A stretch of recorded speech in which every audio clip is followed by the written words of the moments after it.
Today's February 3rd, 2023. My name's Ryan from Veterans Forever Brave, and we're here with Efren Quintana, and we're going to be talking about his service during World War II. Do you remember your first few days in I service? would say in the service, Yeah. a lot of marching. What was it like? What emotions did you have leading up to those moments? Just glad to be there. I thought I was doing something good. Tell me about your boot camp and training experience. Boot camp. Okay, let's see. The first. In fact, I got it all written here. I'll give you some dates in there.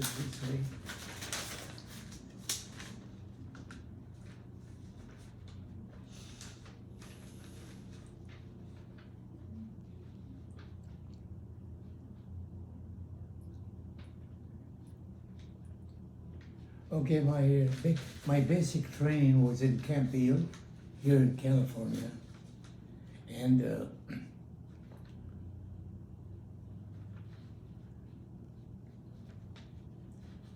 after our basic training, we were transferred to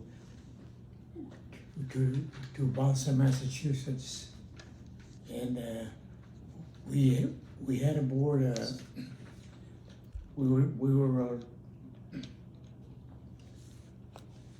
We went up north, and from there we got a train, and it took us across to the East Coast to Boston, Massachusetts, and we were there for about a couple of weeks in another training camp, and then we went on the Liberty ship, and it took us 13 days to get there.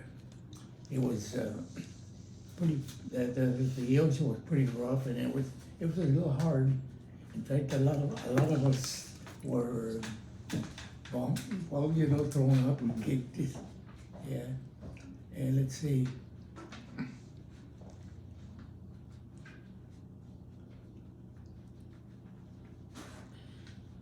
When we got to Europe, we landed in Liverpool, and as soon as we got to Liverpool, there was a train wait for the port side, and everybody got loaded, and I guess they knew that they had to get them out of there, but so there must have been at least 5,000 soldiers in there. And the Liberty ship. From there, we were transferred to Southampton in England. Yeah, and then we had to stay in some units, army units, or let's see, and then. About a month. This is after. About a month later, after we had been there in Southampton, our commander officer told us about that. The Liberty ship got bombed the same night we got there, and that was we were glad. We weren't there. Yeah.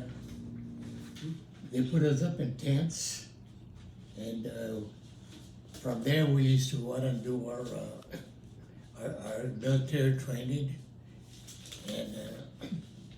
and about the same time too, the 82nd Airborne was there, and we kind of did some training with them.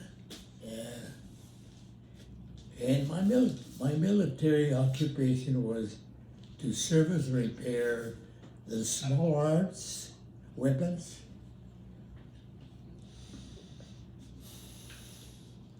This was because of the 82nd and 101st Airborne. Also some tank divisions while we were there, uh, we were in foxholes about a about a where there was like there was a lot of trees and the weapons ammunition was it was about 100 yards away, and so we had to build our foxholes, and that's where we stayed. We couldn't stay out there because we were afraid of that. And that one time, our rocket did land, and while running for cover, it exploded and knocked us to the ground. We were there about, let's see, 40. We were there about 6 months, and then the invasion got scheduled out there. So what they did is they put us on these. It wasn't a boat. It was a kind of a water boat where they would drop off and then you just run up because you're inside standing up, and there must have been about 100 soldiers in there. So we went across and we got to the France, and then they put on that opening on the front of the boat, and we were already with our rifles and helmets and everything was ready. But we were right behind the troops that were fighting. Because the company that I was with was strictly maintenance. So we did maintenance for the airbornes while we were over in Europe. But that day we got off the boat, went across to France. There were so many planes, you could even see the sky. There was a lot of shooting and all that. We were just behind and lucky. We never got nothing that happened to us, and we had to go up like a hillside. It wasn't straight up, but it was kind of high, and we just stayed behind the troops, and little by little we kept going. And from there we just followed. We just followed as our combat units advanced. Every day we would move up right behind them and take care of their equipment if they needed anything.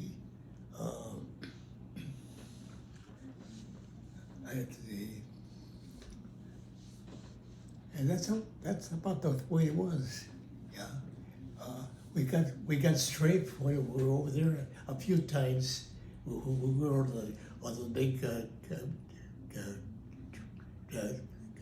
trucks, and but we got to see a lot of Europe, and let's see. I got to get up early in the morning, turn on the stoves for the chefs in that company. It had we had about six or eight stoves, and I'd have to light all of them. This was about 5 o'clock in the morning. That was an experience. And after that, after the war was over, we were transferred to another city in Germany called Strabian, where we were stationed there. We also had some German soldiers, they were under they were prisoners of us, and we used them to to do the work around there. There. You know, that had to be done around there. Let's see, what else?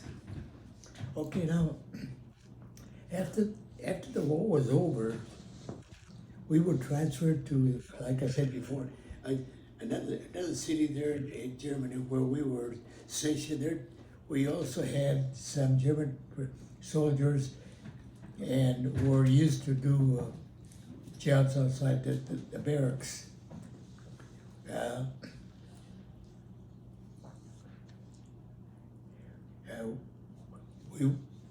These are some of the cities that we went through. We had it sometimes 2 or 3 days, a week, 2 weeks.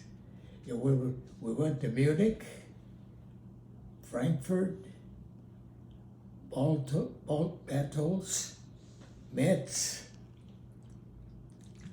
and I also had a boat ride on the Rhine River. That was something different.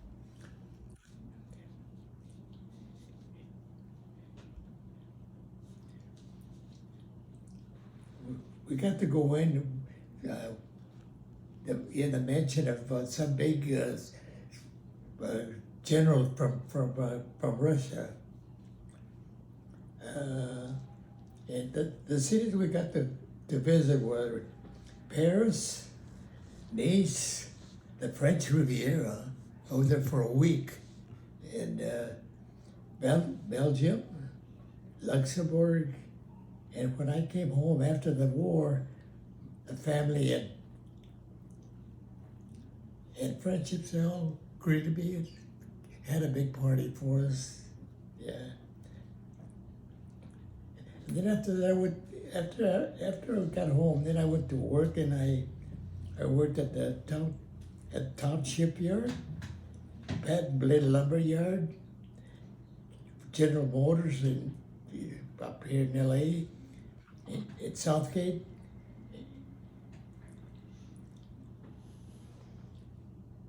and the last job I had was Continental Can. That was it. Tell me about some of your most memorable experiences, just in when you were deployed in general. Over there? Yeah. That when they had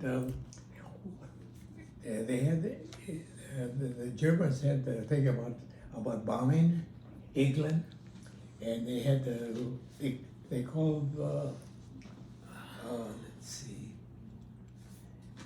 Anyway, there were these airplanes, and they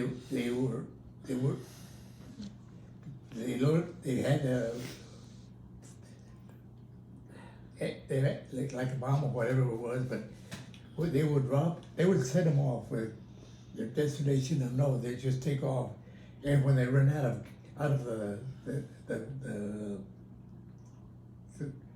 Fuel? the power, they would run it like a run out of gas or whatever, and they would explode wherever they fell, and that was one of them. The other one was getting straight by German airplanes while we were moving on our trucks.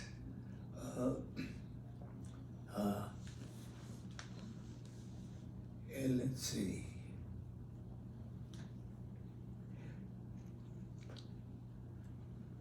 But other than that, after the war, what I enjoyed the most was visiting all these other cities and countries, because I was in,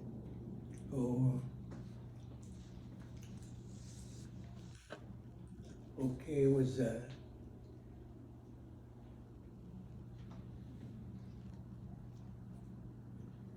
Nancy, France, Paris, the Riviera, Munich, Frankfurt, Metz, and Belgium and Luxembourg. That was a lot of things. An experience I'll never forget. And that's about it. Yeah. What did you think about the people that you were serving with, like your fellow officers and soldiers? What did you think of them? Our officers? Mm-hmm. Okay, for one thing, our company commander was like a brother, like a father. I mean, we had a lot of respect for him, and everybody in the company liked him. He must have been about 45, 50 years old, and in fact, I used to remember his name, but I don't. Let's see, what else?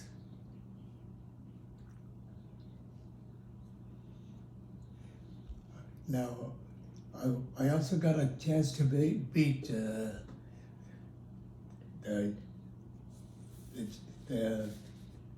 commander of the 101st Airborne. General Gavin was his name. And because we used to also to do our training, and also at the rifle range, because we were there with them too. You know, whenever they have a problem with any of their equipment, we would pick it up. And then, besides that while we were over there, there was 6 of us, and we were assigned on a separate transportation truck, and this truck had all kinds of parts and stuff that we were using to repair, and we used to be called out to go to different places, and it was like a repair unit. Yeah. Could you still field strip and clean a rifle today? Yeah. Even at the range too. I got a chance to fire a machine gun, a 50 caliber. Wow. Yeah, but I never used it on anybody. When they did send us back to the United States, they dropped us off in Texas, and let's see, trying to think of the name of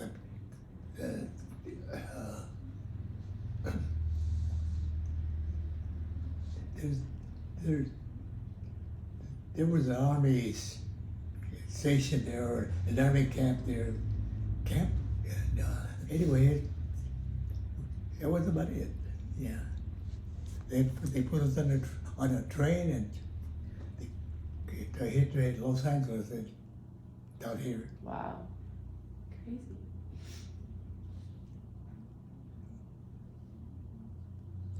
Did you make any close friends while you were in the service? There was a lady there, and she had a young daughter, and I don't know how old, but they were like, they'd come around where we were at, and just started talking, and she said the little girl, she was a little girl, yeah, about maybe 15 or something like that, but other than that, just it was enough having those guys went around with you. Yeah, we didn't have time for really too much of anything like that.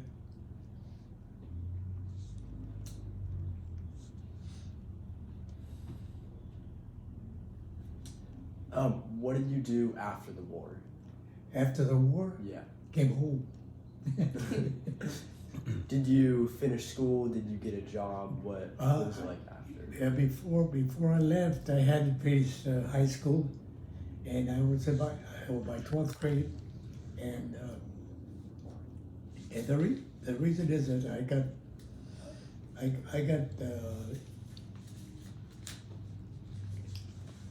I got called in before I finished high school. So when I came back from the army, I went to Compton Junior College and finished so I could get my graduation. That was it. Other than that, I didn't go to any more school. Okay. For starters, I worked at the town shipyard here in Timberland Island. Pat Blade Lumber Yard in Wilmington. I worked for General Motors in Southgate. And my last job was with the Continental Can, and I was there for 31 years. I retired in 1988. 1980. Is there anything else you'd like to share? Anything memorable or important that you want people to know? Oh, well, I was in England. We got me and another buddy of mine kind of sneaked out of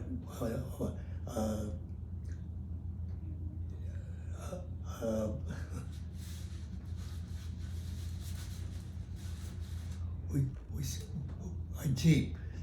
We sneaked out a Jeep out of camp, and we took off.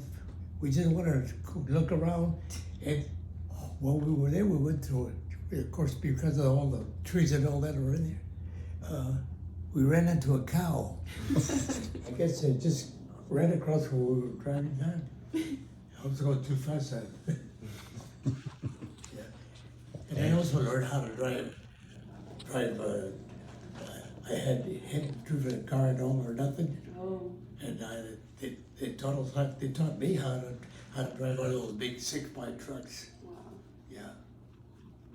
If you were to give advice to a future military member, what would you tell them? Advice? Yeah. I would say respect your elders, your whoever's in charge of your whatever you're doing. Just try to be a good citizen.